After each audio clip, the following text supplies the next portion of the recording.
comes from the 495th Fighter Squadron, the Valkyries at Lakenheath.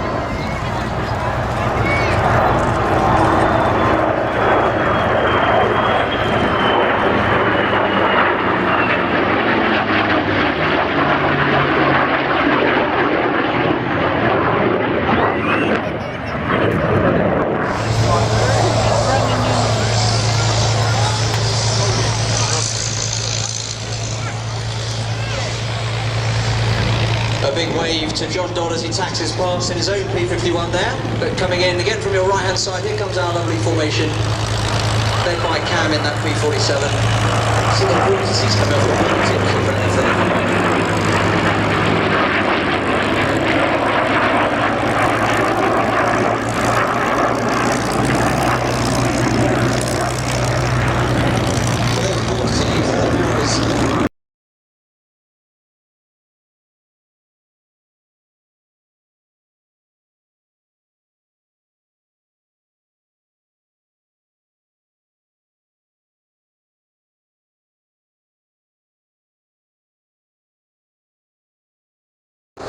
Vertical landing short takeoff version, which is what the UK military operates.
Well, I actually remember going to that, seeing that in a cinema in Hull when it first came out. So I reckon it was 1989. It was 1990, which makes me feel incredibly old. I actually watched it again not very long ago.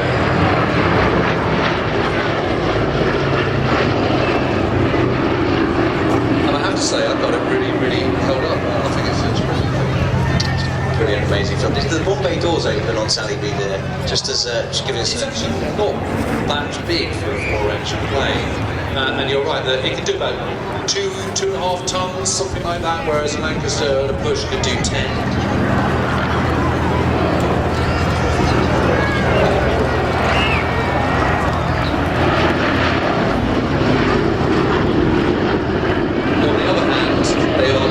Slightly different roles.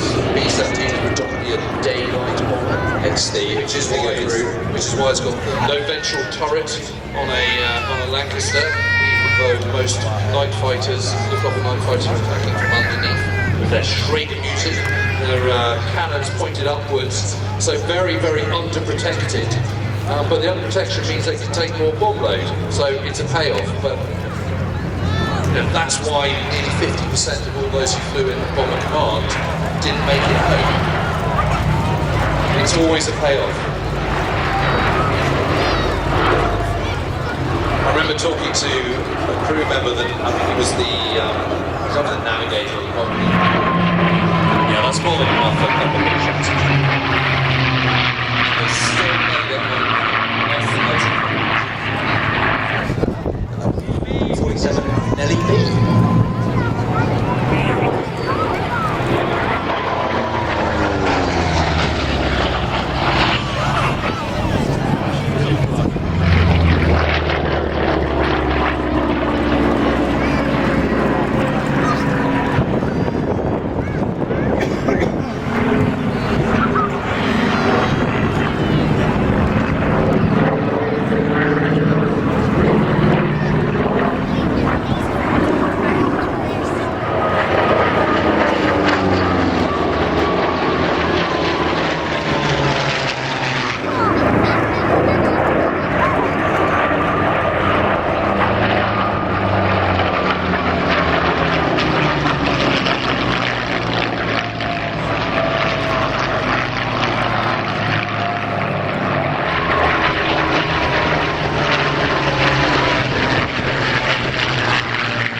power, but the Allison engine that it was married to wasn't much cop, to be perfectly honest. And it kind of lost power and agility and speed over 10,000 feet, which was no good at all. So when the British took it, they took it on as a sort of...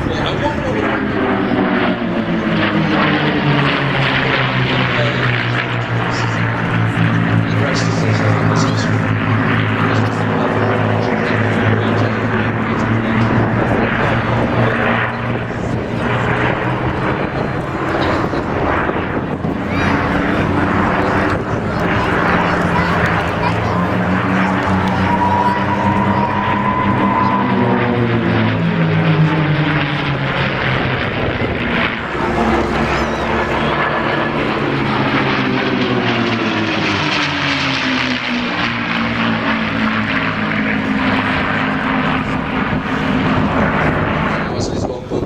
perhaps 30 or so on time.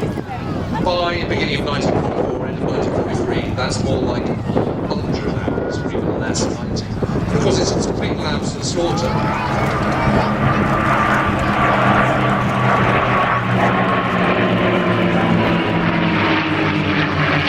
Which is the only one in the world in 1940, and of course the Spitfires and Hurricanes in the RAF fighter.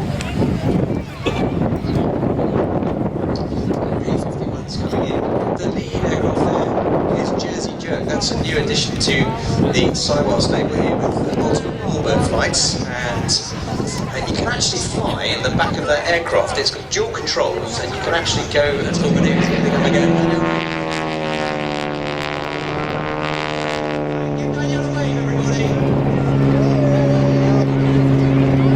Still got her leg forward.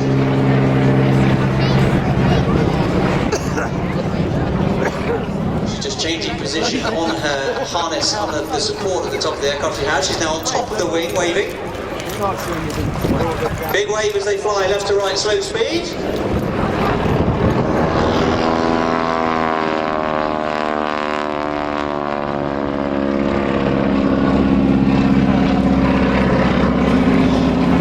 And now it's time.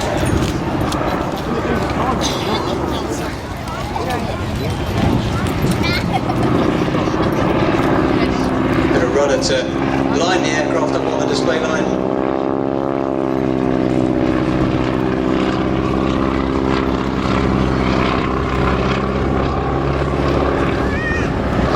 Standing on that trailing edge of the wing, unique for 46 Aviation, something that the other wing walking teams I've not seen do, but slow speed now coming in a bit closer as they can below 150 knots, 160 odd miles an hour. She's now standing on the wing of the aircraft.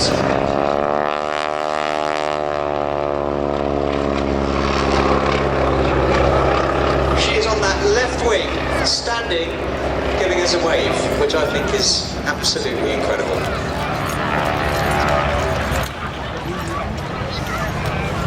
Very steep dive. She's now laying across the wires, holding the wings there, ladies and gentlemen, pulling up into a loop as Danielle is laying between the wings with her arm outstretched. Unbelievable. She'll start positioning back towards the cockpit, I assume.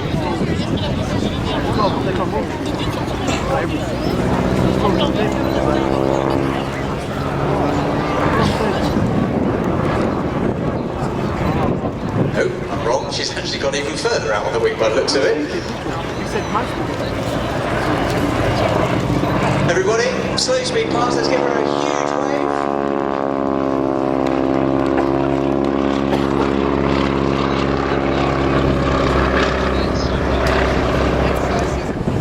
Now, I think this is even crazier. Ladies and gentlemen, get your cameras out. Danielle is hanging upside down from that lower wing.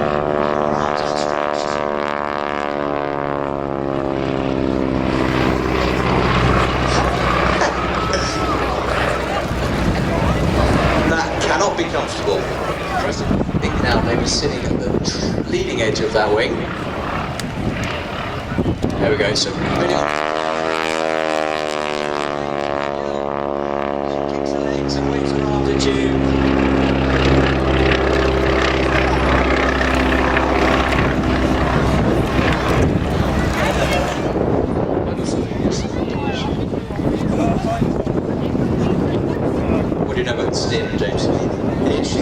the steering?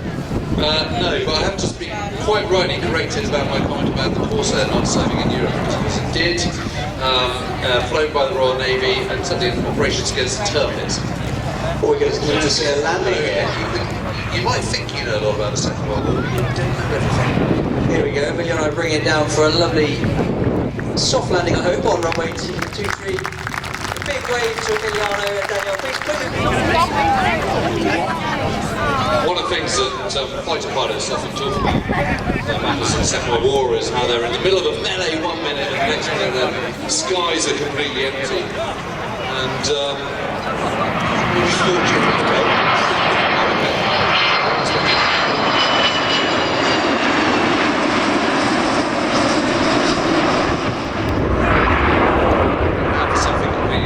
Well, they say it's all about communication, James, and we clearly didn't have any communication with the control tower because this aircraft was actually due in. In fact, there's a.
Before the he was on an escort. Well, he was on an escort carrier, which the first escort carrier, which was sunk by U-boat shortly afterwards, and he retained a fondness for the Mark for the rest and 4 Mars, none of which could really match the machines it was pitted against.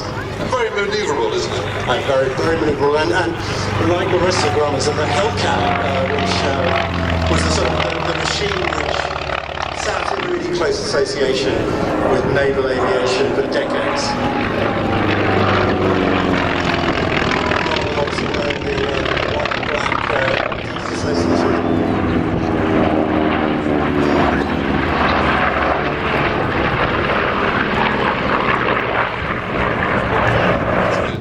I mean, it doesn't always work out, but who knows when it does. 9 times out of 10.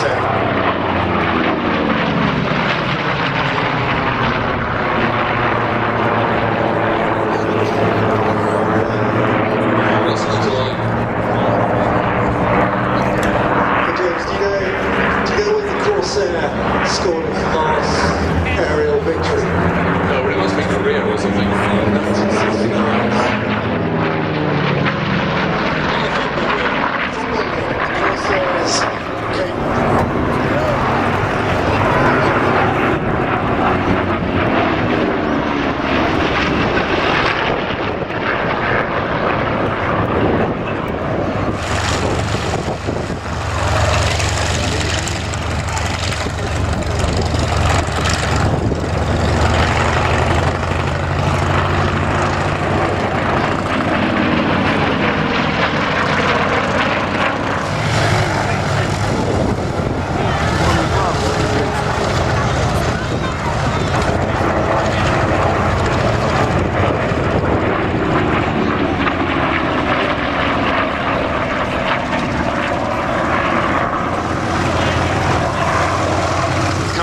Own solutions, aerodynamic and technical challenges involved in achieving high performance, and what Grumman did, what Consolidated did with this is really fantastic. So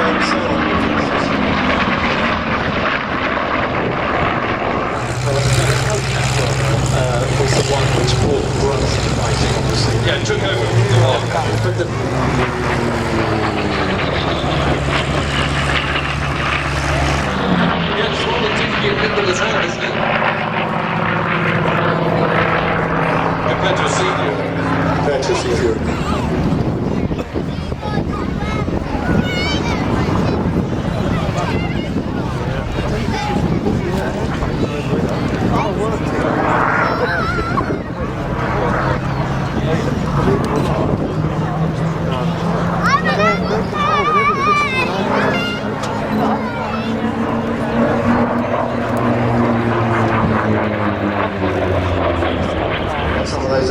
and also when he was on exchange in the United States in the Tucson River. Another favourite of his. I think it sort of serves till 1963. I think they didn't want to get rid of it. Why would you? You could do something.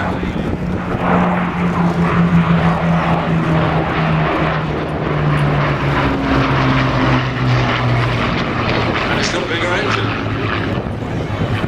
It's also easier to quickly produce cars.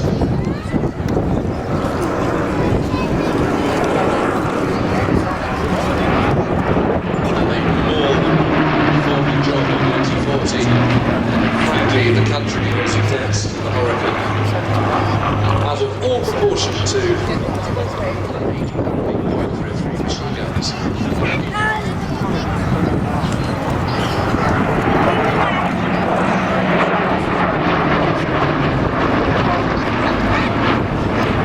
And they could store enough ammunition to fire for 14.7%.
Between May and July 1940. That engine is fine. 145%.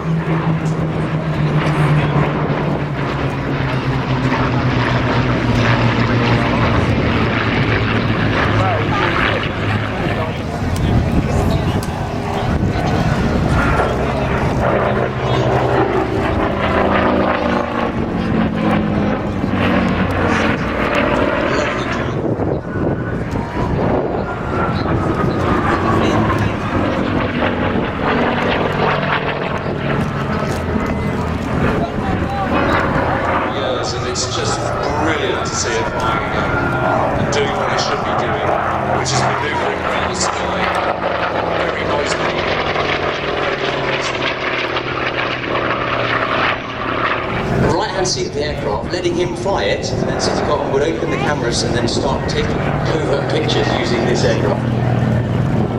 Beautiful topside. Cameras ready, ladies and gentlemen.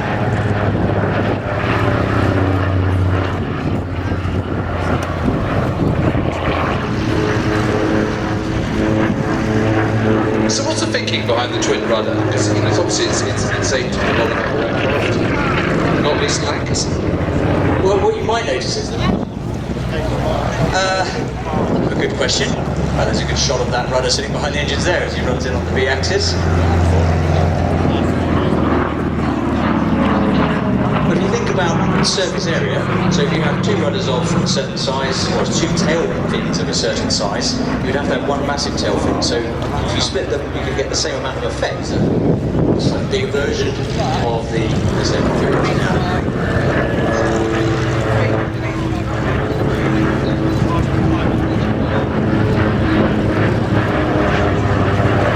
Incredibly manoeuvrable for such a vintage aircraft.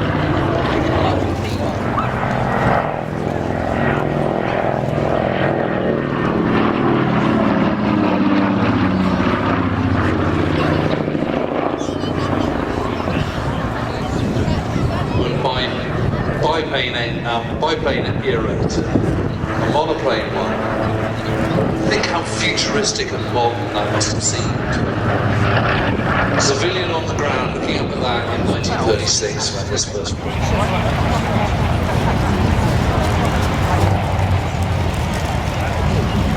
And of course all these designers are playing with designs such as the twin rudder and twin booms that we're going to see later on the P-38 Lightning, for example. What can be done? How can you push the envelope in aviation design? What can be achieved? How can we get them faster, more maneuverable? All this is being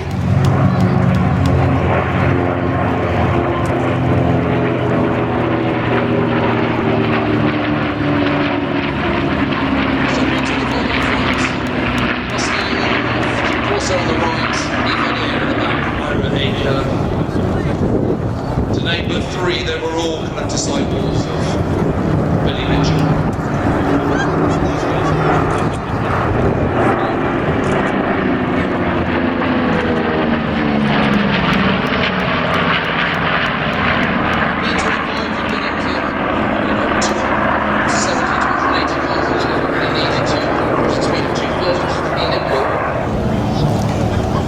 Very, very low heights with incredible precision. And this plane, amazingly, was flying operationally until 1975. Still being used in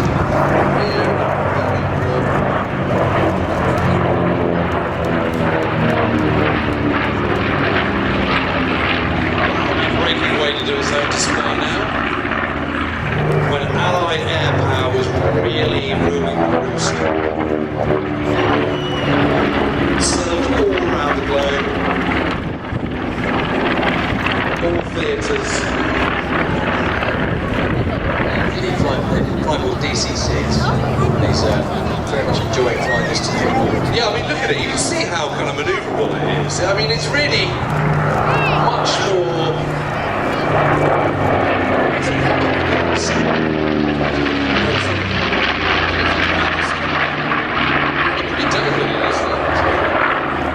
Every single bridge over the River Seine.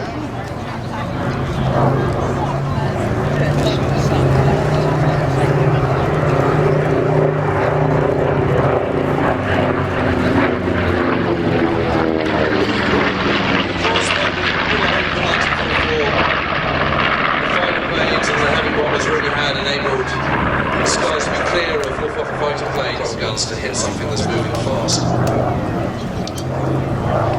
And they were incredibly successful. Another major operation was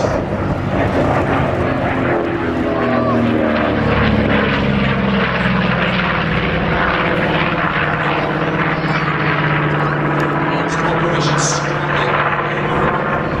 April 1944 in Italy ahead. Operating very successfully in the Mediterranean.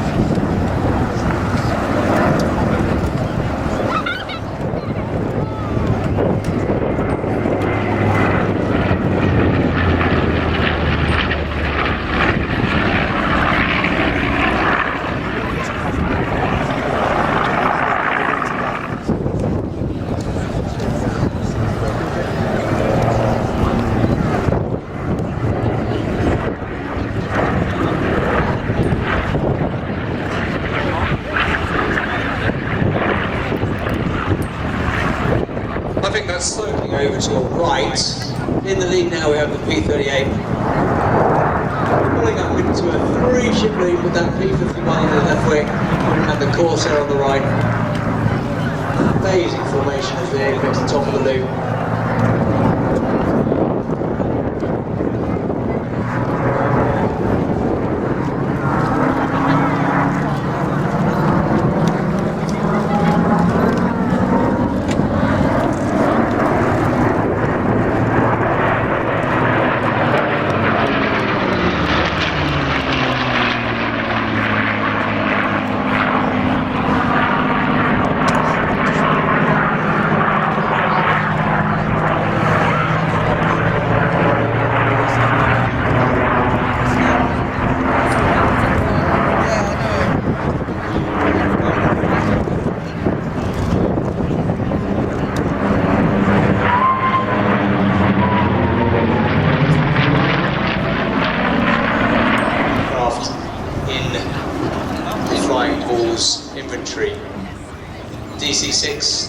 survived the Lightning, the Mustang and the Corsair, so rather envious of his job.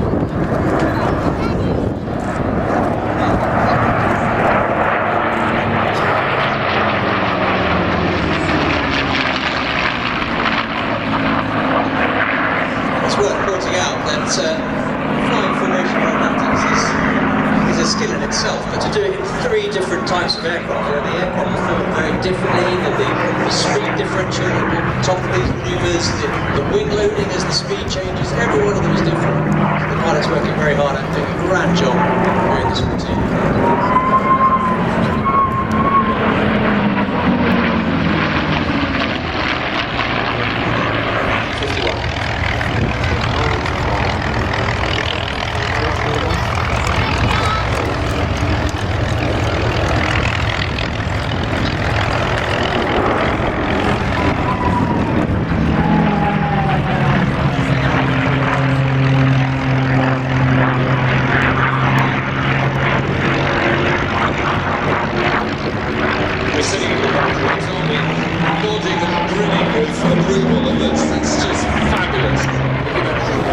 Is again a very experienced multi-display pilot. Now we've just gone into a 3-ship led by the P-38, followed by the P-51 and the Corsair for a beautiful 3-ship tailgate. So camera's ready for this.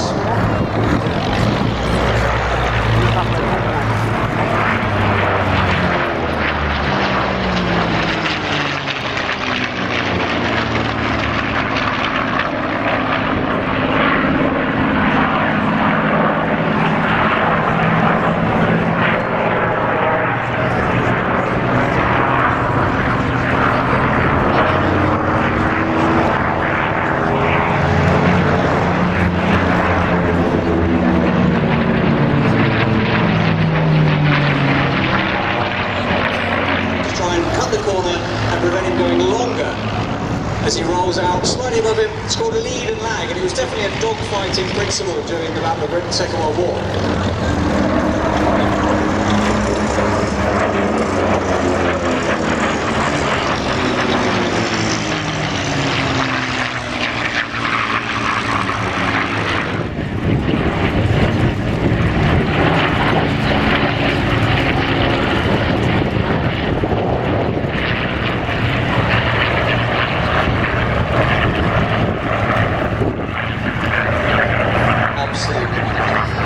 During COVID, we did a landing 2, and by far my favourite of the 3, I have to say, is the P-38. It's just such a stunning aircraft.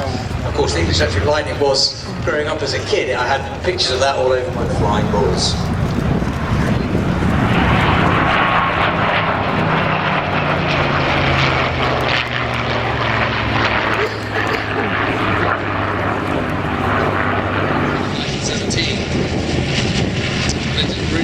Prompt service, frontline service as the DR1, which is what we're looking at the moment, until February the 17th.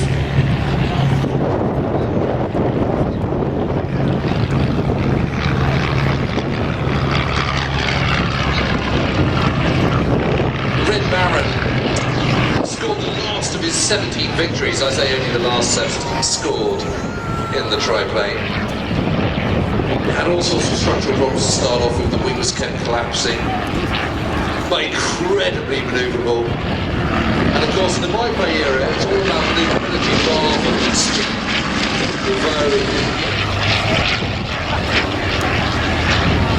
Production of these was really, really brief.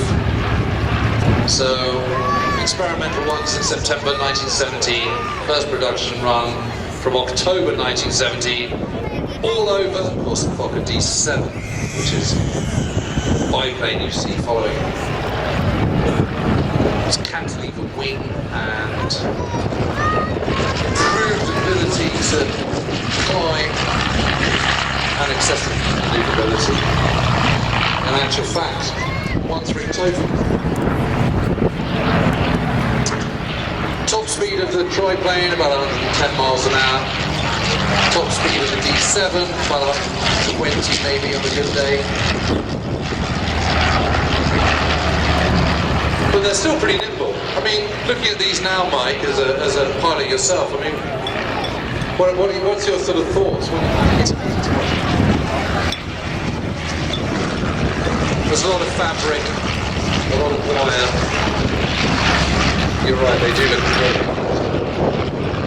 In the early periods, they were into Ross airfields, you can quite easily jolt yourself, bang your head on the machine gun nuts. Terrible help.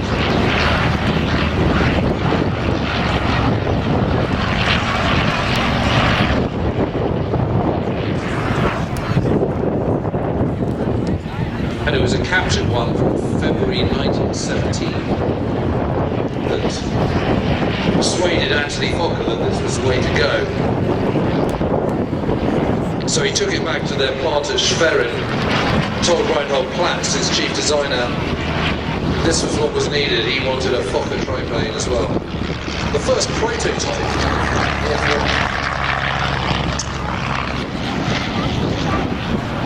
the aerobatics. We got a barrel roll a while ago, very tight wing over there from the R1. Underneath the steering D7.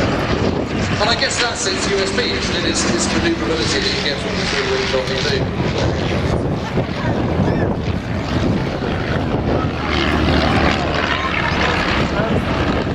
You mentioned his neck already, so that's Stu Goldsmith.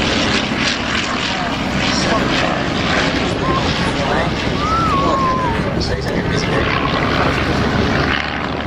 How easy is it to make that switch, Mike, from kind of one plane to another, from jet to piston to biplane to triplane or whatever? I'd say very different. Difficult it would be to get a bead on if you're following. Very much so, yeah. You know, you've got to dive down on that and catch it unawares, haven't you? If you know you're being attacked. A pilot with any skill, you would feel you can dodge it. What tactics? The only aircraft with aerial. And the Immelmann is still a known procedure, and of course that was the German First World War fighting out Civil War.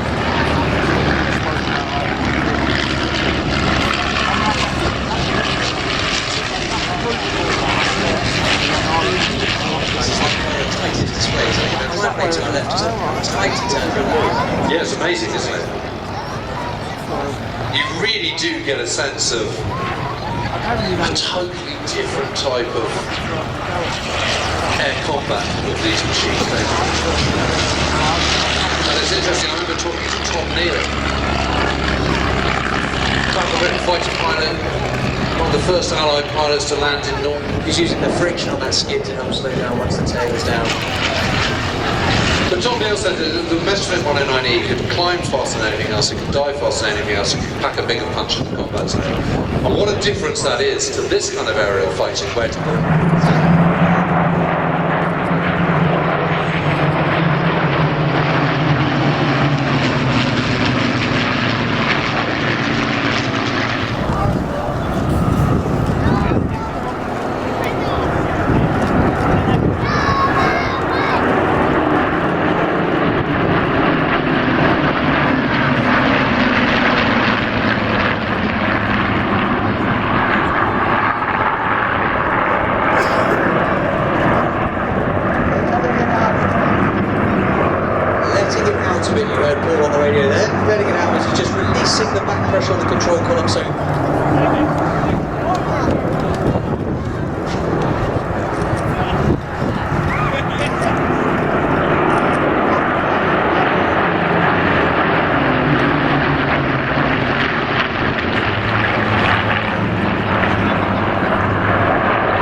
we'll be powering up for tail chase. So, in from the right.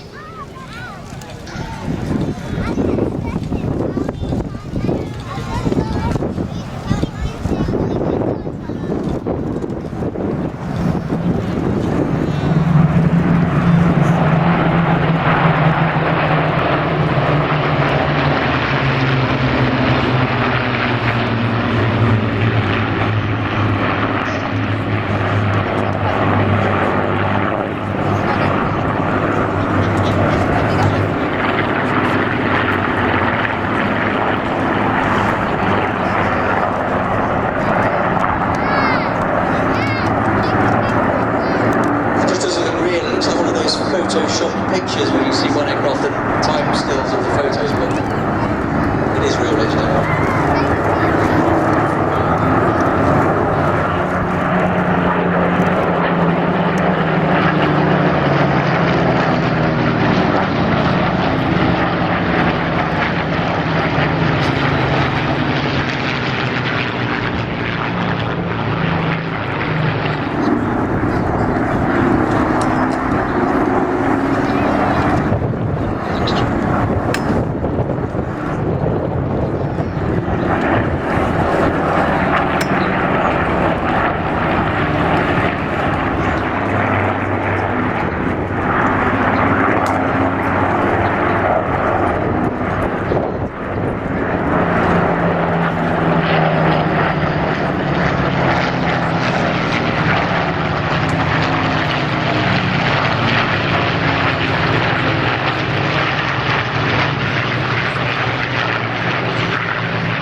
Expertly flown lead volley, but we do have MH434 right to left.